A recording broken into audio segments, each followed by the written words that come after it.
Small apartment, new wife, first kid.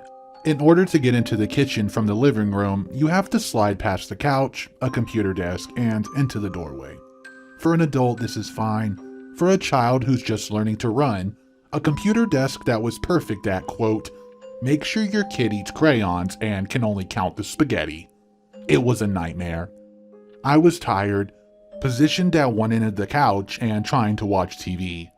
I had just worked 1,000,000 hours at the factory and just wanted some peace. Zoom! My daughter runs by me at, I can't wait to wear a helmet speed, and I catch her before she bonks off the desk. I tell her to stop running to the kitchen and go back to dazing in front of the TV. Zoom! She tries it again, giggling, thinking it's now a game. I'm tired, I'm cranky, and now I'm trying to keep a kid from making sure her only college choice is burger, while my wife catches TV on the other end of the couch. I turn her around, yell at her more sternly, and repeat this game about 3 more times. Then, half asleep, I watch in horror as a little blonde head zooms past me and into the kitchen. I lose my shit. I jump up, yelling, and stop into the kitchen just in time to see the cupboard under the sink close. What in the hell are you doing? I yell. What? What in the hell was that?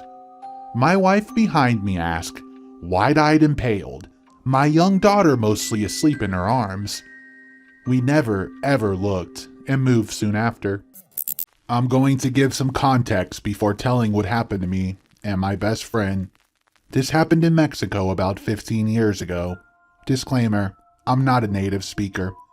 I used to live in the gated community where big politicians, very rich people, and a few narcos lived. I mean houses that go over the $2 million in Mexico. As you can imagine, security in this place was through the roof. Every person that came to meet you had to register its ID, and they would search your car too. They would call your house to know if you wanted them to come through, or you could just send them away before they even came near your house. Security guards have big guns and rifles, and their entrance is bulletproof. Every evening, the guards would patrol and check every house that was in construction to make sure no worker stayed behind. No house cleaning ladies unless they actually lived in your house. No one after 6 p.m., only residents. That being said, my best friend and I used to walk all over the place at night to chill out. So, our parents would overhear our conversation, teenage drama. One night, as we were walking along a sidewalk, I saw a man dressed in a typical Mexican garment, white linen pants and a serape, looking from an entrance of a house to an open window in the 2nd floor. I remember because he was very focused and I'm nosy and wanted to know what he was looking at. I honestly did not think it was weird. It was almost midnight and this man was just outside a house. As we walked near him, I said goodnight to him, but he did not reply. My friend seeing this stomped his feet, as to call his attention, and echoed my goodnight. Man, did I ever wish he kept his mouth shut. The man, who up at this point had kept his face away from him, turned around, and that was when we realized it was no man. His eyes were black on the whites, and deep red color iris. The same as a person who'd been punched in the eyes, but without the trauma to the skin. We suddenly felt as if we were going to be dragged down to hell. To say we ran and prayed all the way back to my house is a bit of an understatement. There was no way this was a man. The clothes don't match the time. The security guards would not have let him stay until this late. The eyes, filled with fury and dark red. And the feeling, it was oh so wrong. So wrong. So, I was walking to a friend's house around 11 p.m. It's pitch black, except for the occasional street light. I live in a pretty rural town, so things are kind of spread apart. I was halfway there when I walked by this insurance office. The alarms inside were going off. And there was a parked car running, with the driver looking very anxious. And these 2 big dudes dressed in all black were coming out the front door of this office, carrying something massive into the back seat. I made the rookie mistake of letting these guys see me. Example, stood there like a deer in headlights watching the whole thing go down instead of hiding. One of them spotted me. "Hey!" one of them shouted. I just straight up booked it down the road as fast as I could. I did not look back. I could hear the sound of footsteps behind me, the engine of this car being revved up. The only sound I could hear was my own heartbeat at this point. After about 2 solid minutes of an all-out sprint, I finally glanced behind me and no one was there. I was completely winded and I felt like I was going to throw up. I stood there trying to catch my breath. I thought, I probably shouldn't be standing here on the sidewalk. So I made the wise choice of getting off the main road and ducking behind some shrubs to catch my breath. Not 1 minute later, this car comes up really slow. All the windows down, they're going about 5 miles per hour. It's the same car from earlier and they're looking for me. I lay down flat on my belly, completely engulfed by the shrubs and the muddy terrain. They finished driving by, but I still waited about 10 minutes before finally getting up and continuing my walk. The rest of the walk was pretty uneventful, but I called the police to let them know about what just happened when I got to my friend's house. He let me stay the night so I wouldn't have to walk back in the darkness.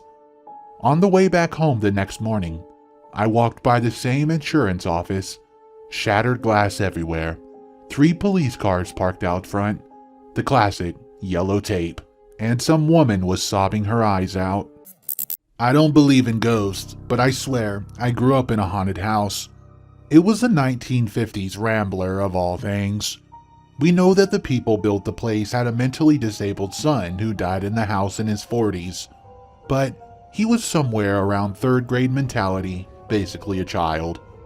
We also know that the house was on market a long time before my parents bought it.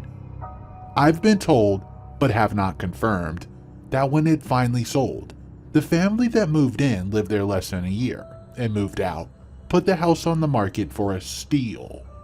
My parents snapped it up and lived there close to 30 years. Growing up in the house was like the shadows were always moving. Some of them were aggressive, some of them were not. But one shadow showed up time and time again. A shadow of what seemed to me at the time, a rather large man. He wasn't that tall, maybe 5'8", but he was thick. I'm a big comic book fan, and he reminded me of a disheveled kingpin. That shadow was a troublemaker. He would stand outside of the bathroom door and lunge at you as you exited. If you were transporting a hot pan from the stove to the sink, or from the oven to the dining room, he would lunge at you like he was going to knock the pan out of your hands. In the yard, he would hide around a mimosa tree and would lunge at you while you're mowing the yard. One time, I was so startled I jumped off the riding mower and tripped. The mower had a butt sensor and stopped immediately. Thank goodness. After that, I mowed the area with a push mower. He would spook me in the shower and at night when I was trying to sleep. And if I was alone in the home watching television, the works. In this house, we had a game room that was nicely converted garage. My sister was scared of that room and would not go in there at night without anyone with her. Strange stuff happened in that room. The lights would turn on for no reason. The television in there would turn on also. There were 2 closets in there, both with double bifold doors. The doors would fling open and stuff would hurl out of the closet. The door to the game room was oriented so you could see from the driveway into the sitting area of the living room, where we mostly watched TV. We usually kept this door completely shut, but sometimes we would hear jiggling on the doorknob, and the door would open just a sliver, like someone was watching us in the other room. One time, my sister brought home her boyfriend from college and he slept on the couch in the living room. He said in the middle of the night, he heard the door to the game room open. Stuff being moved around in the dark and the light to the game room came on. He sat up in a panic, just in time to see a chair move and one of the closet doors open on its own. A couple of piles of sewing fabric got thrown on the floor. My mother has been a lifelong fabric collector. She used to be pretty good seamstress. The guy was scared half to death, refused to sleep in the house ever again, and this caused him to break up with my sister soon after. We all got an uneasy chuckle out of the whole thing. That was over 15 years ago, probably closer to 20. My sister and I are grown now with our own kids, and we all live very far away from that house. I barely think about the stuff I saw growing up there. A few years ago, though, my sister was visiting our parents, who only moved out of the house recently, with her son and 2 daughters, and her oldest daughter suddenly started. My sister asked her what was wrong. She said, "Mommy, why does the man like to scare me?" "What man, honey?" "The man who likes to stand outside the bathroom door." A few years ago, I was house sitting, well, farm sitting, for the family of a friend of mine who was 1 year younger than me. She was moving to a college at the north end of the state, and the whole family was going to move her into her new dorm.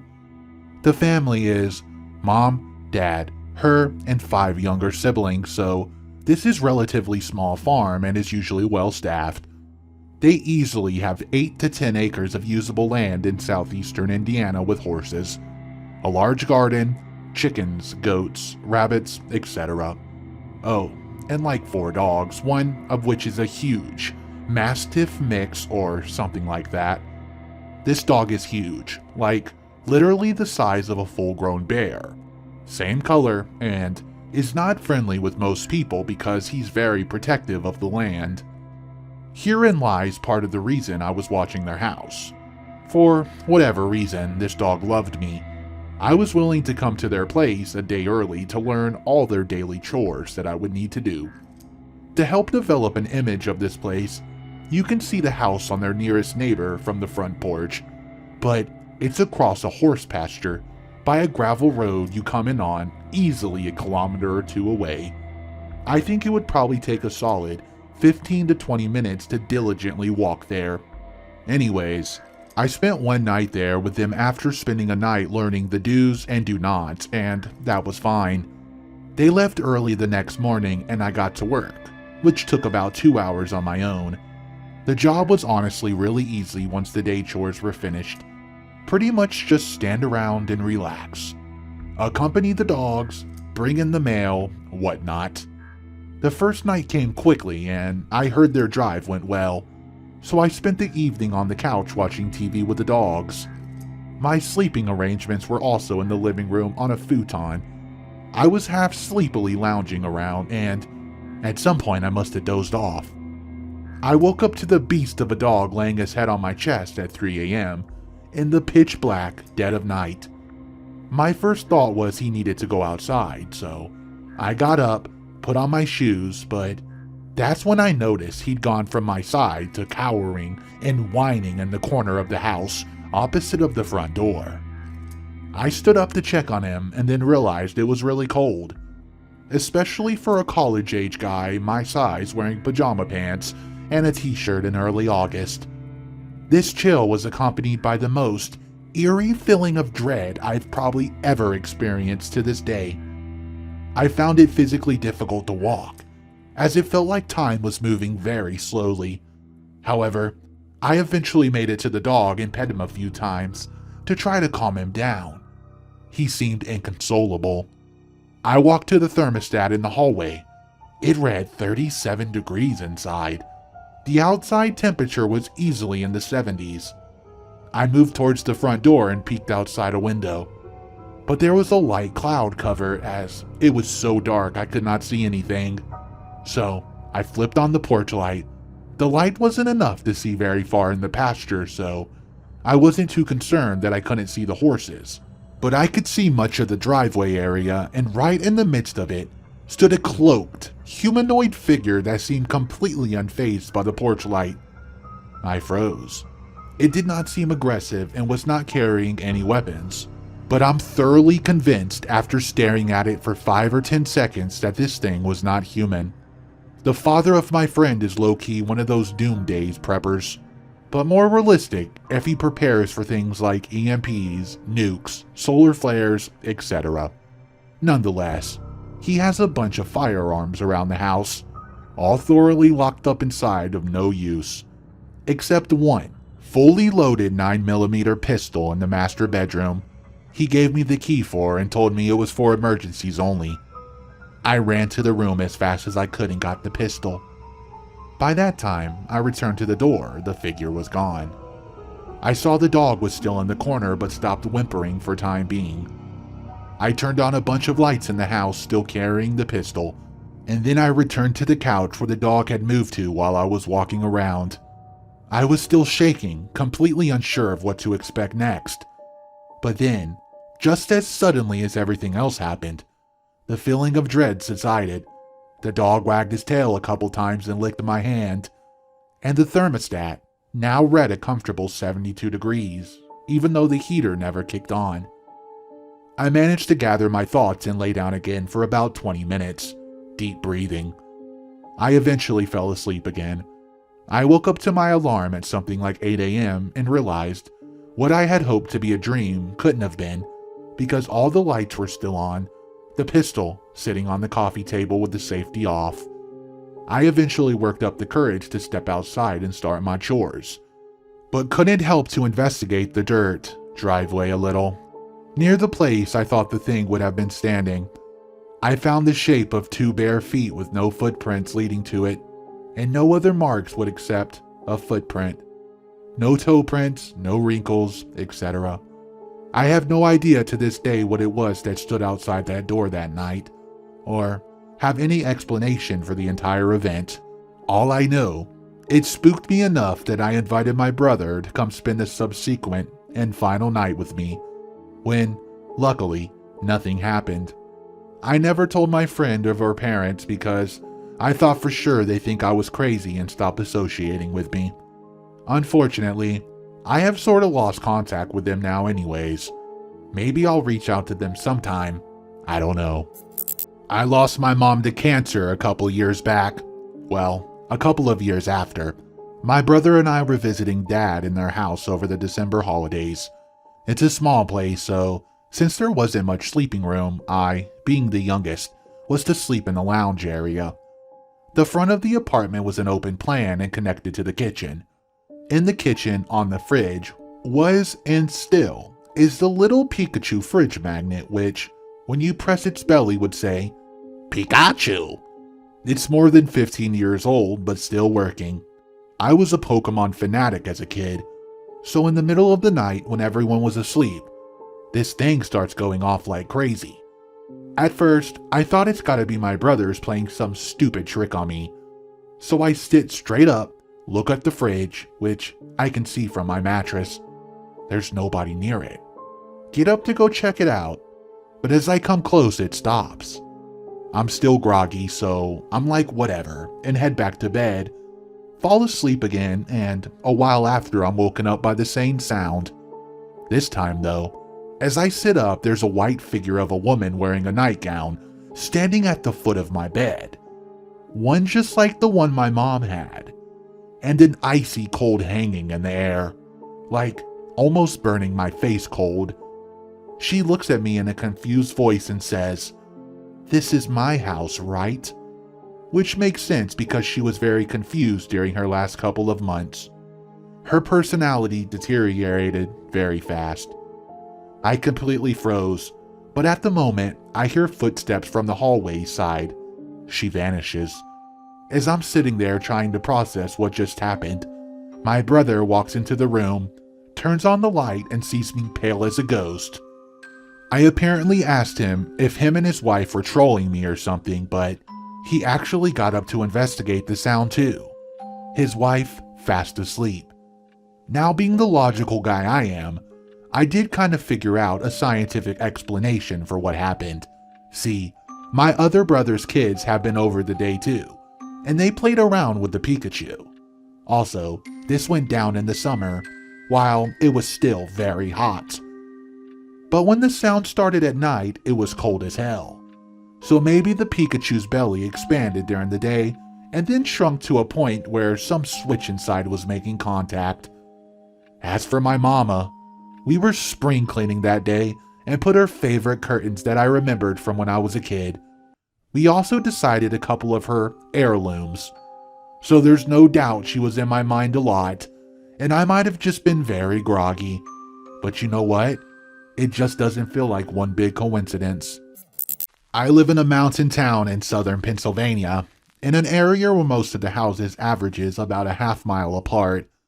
When I was younger, I used to walk up the road to my friend's house and walk back home always before the sun set.